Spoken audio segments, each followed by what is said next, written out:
Okay, hey everybody. Yesterday I was lucky enough, that was Sunday, September 14th. I was lucky enough to get on the Sabby Sab show and be able to talk some sense about all this craziness. Unfortunately, the graphics that I spent hours preparing, we had a technical problem and I couldn't show them. So I'm redoing this part of the show so you can see.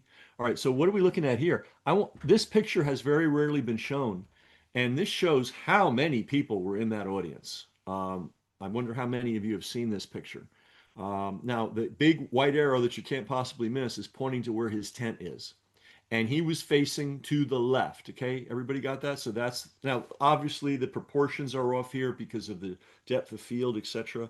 But that was his talking tent, and he was facing out, facing in the left direction. And you can see there are people everywhere. Every square inch of this square was filled with human beings. And you can see even behind the arrow, you can see people on the stairs, people, above him, and multiply this by about 10, okay? Because this is just a tiny slice.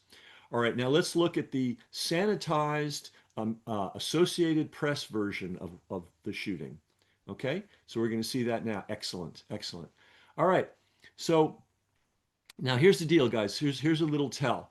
Anytime you see beautiful graphics that have been created in a short period of time, either by the Associated Press or the New York Times, you know that the CIA developed them. Okay?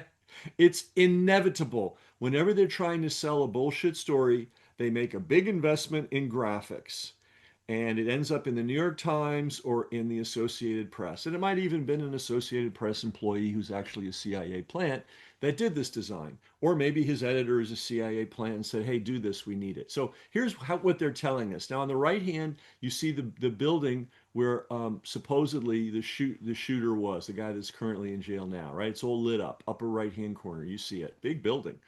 Now on the left, you see a little thing, almost looks like a baseball diamond, right? So it's surrounded by an amphitheater.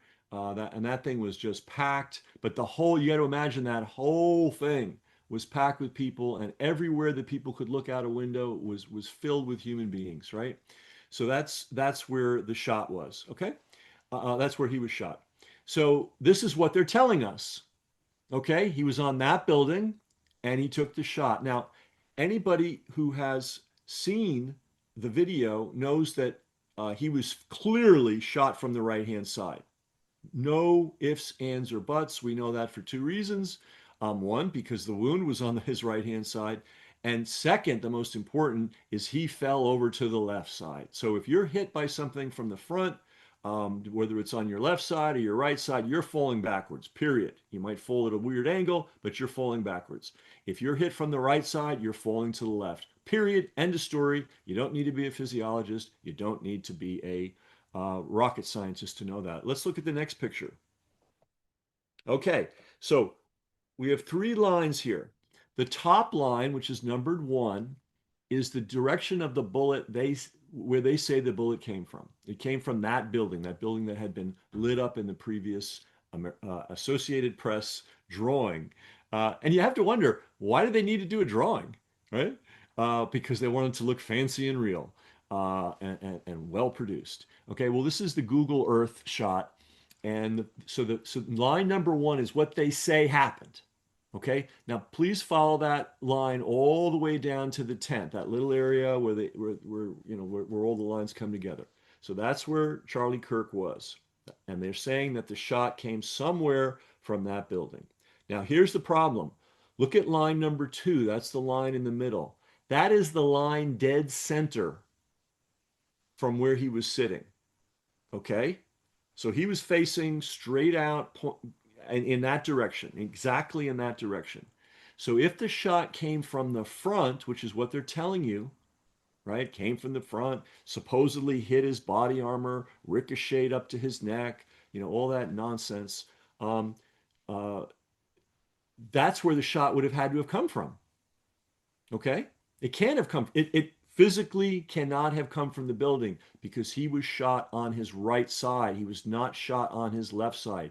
He fell to the left, which means he was shot on the right. Okay? Anybody shooting from that building that they say that guy was on, and he might have been on it, and he didn't seem to have a rifle, but he was on it somehow. Um, Notice all they can ever show us is a blob. They can't show us a guy with a rifle. I mean, even in the 1960s, you could have gotten a clear picture and seen a guy with a rifle. Here it is, 2025, with the world's greatest optics, and nobody can clearly see whether that guy had a rifle or not. If he had a rifle, he didn't have it when he went up, and he didn't have it when he came down. But anyway, let's focus on this here. Line number one is what they say happened. It's physically impossible. So, my first point is that the line of the direction the shot, they say the shot came from, is absolutely, positively impossible. It cannot have come from that angle, period. And it's quite a divergent angle because the straight on shot, which is line number two, which you probably can't read the line number two, it's all the way at the end of the number the line there, and but that's where the shooter would have had to have been if he took a straight on shot and hit him from the front. Okay, we know he didn't. We know he was hit from the right.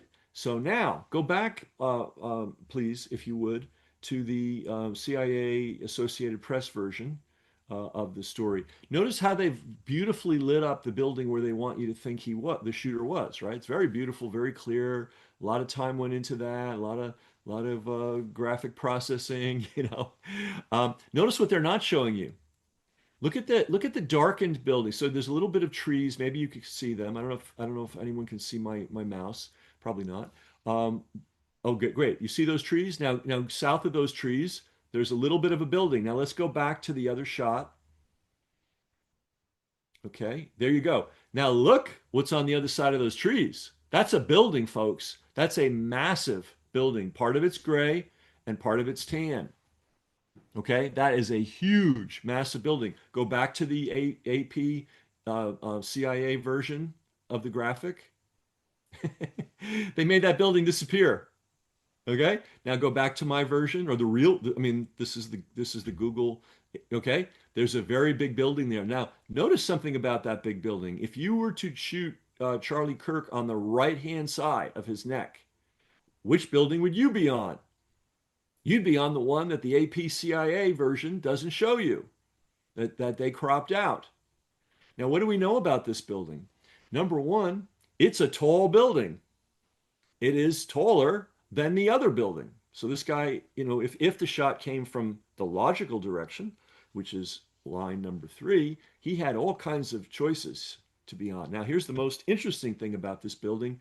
I don't know if this is an old picture or what, but this building is actually under construction. Doesn't look under construction now, but according to the latest information, it's under construction. What does that mean? It means there's probably a lot of openings in that building, right? It may not be sealed off. They have capped it. Now, cap means all the structural elements are in place all the way up to the top. So all the steel girders. And by the way, if somebody lives in Utah and can drive by there and take a photograph, a current photograph, I'd love to see what that building looks like today. But in any event, we know all the girders are in place. The topping off took place a year ago. It has not been opened to the public, from what I understand. I'm depending on the internet here, but it hasn't been opened yet. They're going to open it in 2026, is what the internet tells me, which means it's not open now. Um, Now, a year after topping it and putting up all the framework, they probably have the floors in. I'm going to guess within a year they could get the floors in. So this may be, and I don't know, I need to see it, a building with floors that hasn't been sealed off, that's filled with what? Boxes and boxes and boxes of building materials, right? Where would be the absolute best sniper's nest if you were trying to shoot Charlie Kirk on the right-hand side? You'd probably want to be in an empty building that's under construction that may have lots and lots of openings and that has lots and lots of boxes so you can conceal yourself. So here it is, folks. I put this out to the world yesterday, Sunday, September 14th. It's now September 15th. We're putting a little timestamp on this. I can't believe nobody else has mentioned this to you. This is the most obvious thing in the world. Let's go to the next shot. Okay, so I rotated this. It looks like you're showing me the very same shot. There we go. I rotated it a little bit to make it a little clearer. Okay. So all the lines converge. There's a little dot there. Okay. That is where Charlie Kirk's tent was. Charlie Kirk was shot on the right hand side, his right side of his neck. Could that shot have come from line number one? Unless only if it was a magic bullet. Could it have come from line number two, which is what they're saying? I mean, on the one hand, they're telling us he was shot from this building. On the other hand, they're telling us he was shot front on. All right, so we have a terrible problem. I think the sniper missed. I think the sniper might have been going for a headshot, or he might have been trying to hit him right in the throat. Because apparently he had body armor, so he couldn't hit him in the body. Sniper might have met the sniper, and this caused a huge problem for the storytellers, because if he was hit in the middle of the throat, um, then they could, then their version of events rings true. Unfortunately, he wasn't, for them, for the liars, he was not hit in the middle of the throat. And by the way, what are they telling us in the news media every minute of every day? Don't look at the video. It's too gruesome. It's too horrible. They're happy to show us Palestinian people being blown to bits every day. They don't seem to have any, concern about that. But in any event, when you look at this, look at line three. That is the absolute angle that you would be using if you were trying to shoot somebody on the right side of the neck. And that building was conveniently empty. And as far as I know, because I'm not there, maybe somebody can go there and confirm, and it's under construction. And they might have closed, construction sites are not always 100% active every day of the week. They might have shut it down. They might have said, gee, there's going to be a big crowd. Maybe we should just take a day off from construction. That means there was an empty building with a million openings, with 1,000 boxes in the absolute right elevation, in the absolute right line to shoot Charlie Kirk in the right side of his neck and knock him over left side, which is exactly what happened if you want to go in and look at that. So that's the story. There's so many other things we could talk about, but this is the basic thing. This is the fundamental thing. And I just have to ask, I've seen a dozen snipers who've gone on various shows and talked about, could he take the shot? Could he not take the shot? Was it a professional shot? Was it not a professional shot? Could he disassemble the rifle fast? Could he not? I mean, those are all ridiculous side issues. By the way, you cannot disassemble that particular rifle. Show the rifle, please. There we go. Now, this is so bizarre. They say they found the rifle wrapped in a blanket. Okay. But, and there's the boot of, I guess, somebody on the upper left-hand corner. It's not very well shined. So, or maybe that's just a visual artifact. Usually you can tell these guys because they've got very nicely shined boots. But in any event, um, this is not a blanket. This is a box. And I don't know. I mean, the box kind of perfectly fits the rifle. It's a little bit odd, but rifles actually, they're wrapped in plastic bags when you buy them new, and they are also sold in cardboard boxes. So, I mean, did they just buy this thing and take the plastic off it and throw it in the box they got it in? My question is, why didn't they take a picture of it in the blanket? Why did they need to take a picture of it on this? They're showing grass, so I think they're showing you, hey, here's exactly where they found it. Now, here's the problem they're going to run into tomorrow. They've got to charge this guy. He has not been charged. He's being held on probable cause. You only need probable cause to hold somebody for a certain amount of time. Scary thought, by the way. I mean, anybody can make up anything, and you're in jail for 72 hours or more. Um, so they're going to formally charge him tomorrow. They have to identify exactly where this rifle was found. And the weird thing is, they haven't done that. They just said it was found in the woods. Which, if you follow the logic of the narrative, apparently first of all, they say he had stuck, he stuck this rifle, or maybe the barrel. We'll give them the benefit of the doubt, in his leg, and that's why they have video of some guy walking weird. Of course, they see him later walking up the stairs, and he's not walking weird, so that's just nonsense, right? But they also say, oh, and then I literally saw this on some crazy YouTube channel that had about 300,000 views. They said, oh yeah, well you can just disassemble a rifle in 1 second. Blah, blah, blah, blah. Not this rifle. I don't know. There may be some super spy rifle out there that you can fold up and put in your backpack. This is not one of them. Okay, this requires screwdrivers. You might even need specialized tools. It would be nice to have a table. This is going to take minutes, and not a few minutes, minutes to disassemble, not seconds.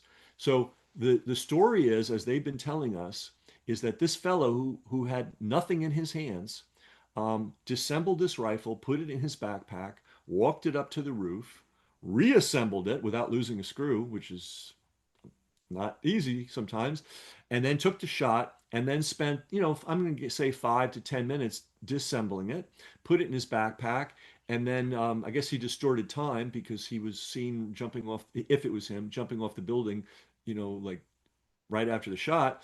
And then he somehow reassembled the rifle, put it in a blanket, and put it in the woods near the school. So this is the story that you're expected to believe. And let's go back one picture, please.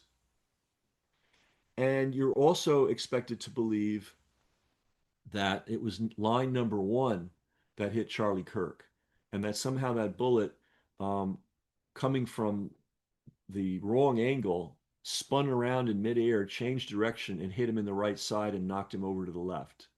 There is just no way you can knock somebody over to the left shooting from that angle. It just can't be done. Um, and they're off by quite a bit. And then the only logical source where the shot could have come from, or one of them, I mean, it could have come from a closer in building. But I'm guessing they used the empty building that's the tallest building on campus. What do you think with all the boxes?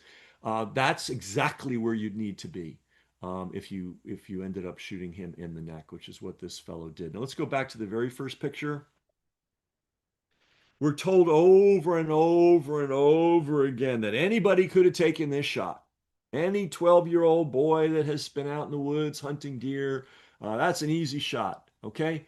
Okay, if you're at a range and everything's flat and you're calm as a cucumber and you had a few chances to zero in, like you gotta set up your rifle to make a particular shot, right?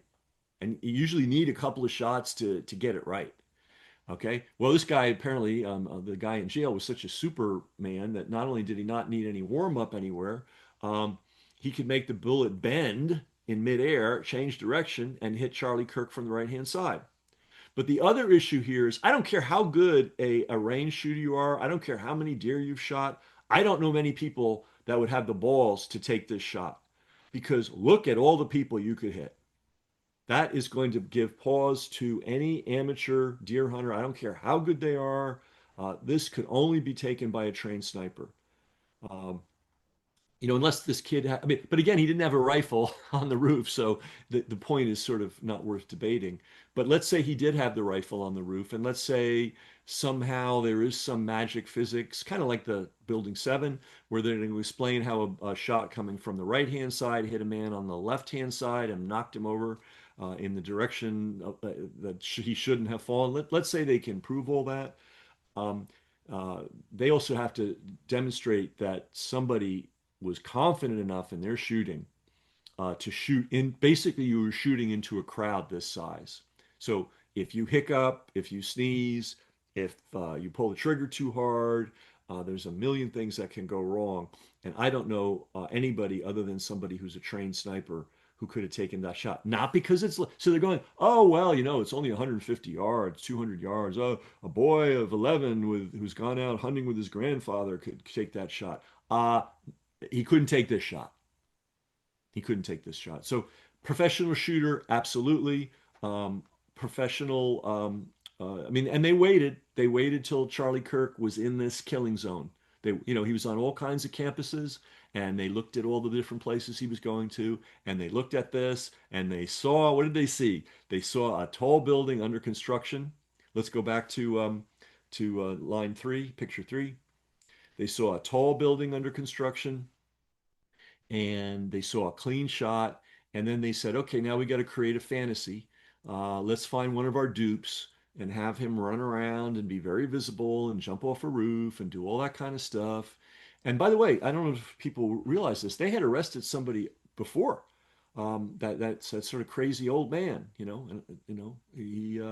for 1 hour they held that guy. So for 1 hour, they thought they had the shooter, which gave everybody all the time in the world to go wherever they needed. And I'm sure the guy that took the shot, um, he just calmly walked out of the building. Yeah, no big deal because there was nobody in the building. Where was everybody else? Everybody else fled. They were freaking out. They were going nuts. Were the cops going door to door, building to building? No, they thought they'd got the guy. Now, let's talk about one last thing and then we'll go back. Go back to the first picture, please. Um, they say Charlie Clerk was Kirk, sorry, was wearing body armor. He may have been, he may have not been. It's a total distraction. If he did have body, it doesn't really matter because, you know, we know it doesn't matter. Now here's the issue. If they were worried enough about him, his security people, to put him in body armor, but that stuff doesn't come cheap. Like you don't go to Amazon and get, body armor that fits under a t-shirt for $9.95. Okay? That stuff's expensive. How come they had money to get him body armor, which didn't protect him because they knew? I'm assuming they were inside people that set him up. Um, they knew a professional shooter was there, going to be there, and the body armor was just, showbiz to convince Charlie he was safe. Here's my question. If you could afford that kind of body armor, why couldn't you afford a drone, right? A drone and a drone operator. And one of the things I talked about on the Sab show, and again, it's a scoop to brass check. Um, their organization, and I call it their organization. I don't call it Charlie's organization because he was, well, let's get to the punchline. That organization has an $80 million a year budget. Okay. Have you heard that from anybody? Any of these great investigative reporters? Nobody. They have over 600 employees. Do you think it's easy to get crowds like this together, do the promotion, and get the show on the road? I assure you it's not. Now, interestingly enough, all of their money, 99% of it, comes from who? Anonymous donors. This thing is as crooked as hell. And they recruited Charlie Kirk when he was when? 18 years old. He co-founded the organization with this guy that's no longer living when he was 18, the day after he graduated from high school. Now, I think he was a smart guy. I think he was a motivated guy. I don't know how many 18-year-olds the day after they graduated from high school would be able to start an organization like this. Now, obviously, it didn't start out at this size, but it started out. It started out, and it paid bills, and it was able to do things and take action. How do you do that? How do you do that without some people in the background? So there are all kinds of people in the background. They go, well, Netanyahu offered him money and all that. Yeah, maybe. Who knows? But the main thing is this thing was set up from the get-go with Charlie Kirk to be the front man, and Charlie Kirk's job was to keep an idealistic, energetic, activist-oriented segment of society, young Christian Americans, on a certain track. And he started 2 years ago. Actually, even a couple of days after um, October 7th, he was asking questions. And he's been asking questions very publicly for the last 2 years. And as I said on the Sabby Sab show, it was time for him to go because we'll leave you with this. You see this crowd? This was just a fragment of the crowd. This is just one campus. He was doing this all over the country. Had Charlie Kirk taken a firm stand, and he was starting to, I mean, you can see the videos. If he had taken a firm stand that the genocide in Gaza was immoral and wrong, that would have been the equivalent of a nuclear bomb being dropped on Israel. Nothing, nothing could have been worse for Israel than Charlie Kirk to go off reservation. And that's why he was killed. So we're going to show some clips for you to consider, and then that'll be the end of the show.